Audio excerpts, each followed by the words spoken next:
Friends, நடிகர் விஜய் அவர்களுடைய ரசிக பெருமக்களுக்கு ஒரு வேண்டுகோள், ஒரு அறிவுரைன்னு எடுத்துக்கலாம். இந்த வீடியோவை பார்த்து ஒரு நபராவது அவருடைய மனசை மாற்றினார்னாக்கா உண்மையிலே ஐ ஆம் வெரி ஹாப்பி. இந்த வீடியோவை பார்த்து முடிஞ்சோடனே கண்ணாடி முன்னால் நின்று நீங்களே உங்கள் முகத்தை பார்த்துட்டு உங்கள்கிட்ட ஒரு கேள்வி கேளுங்க. Who is Vijay? யார் விஜய்? விஜய் ஒரு நடிகர், தட்ஸ் ஆல். இப்போ நம்ம அப்பா அம்மாலாம் எப்படி ஒவ்வொரு வேலையில் பார்க்குறாங்கோ, கூலி வேலை, கார்பெண்டர், கொத்தனார், electrician, doctor, engineer, accountant, business பண்ணுறவங்க, கடையில் சேல்ஸ்மேனாக நிற்கிறவங்க, எப்படி ஒவ்வொரு வேலையில் பார்க்குறவங்களோ அதே மாதிரி தான் விஜயோட தொழில் நடிக்கிறது. நம்ம கொடுக்குற காசுக்கு அவர் ஒரு 2 மணி நேரம் திரையில், 2 மணி நேரம் 2.5 மணி நேரம் திரையில் பல கோமாளி வித்தைகள், ஃபைட்டிங், டான்ஸிங், இது மாதிரி வித்தைகள் காட்டுவார்.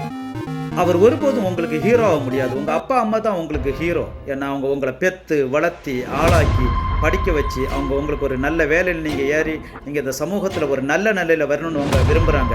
அவங்க தான் உங்களுக்கு ஹீரோ.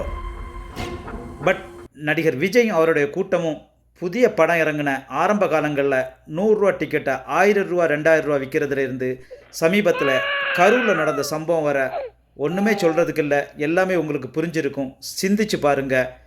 நல்லா படித்து வாழ்க்கையில் முன்னுக்கு வந்து நல்லா வேலை செய்து குடும்பத்தை காப்பாற்றுறதுக்கான வழியை பாருங்கள். தேங்க்யூ.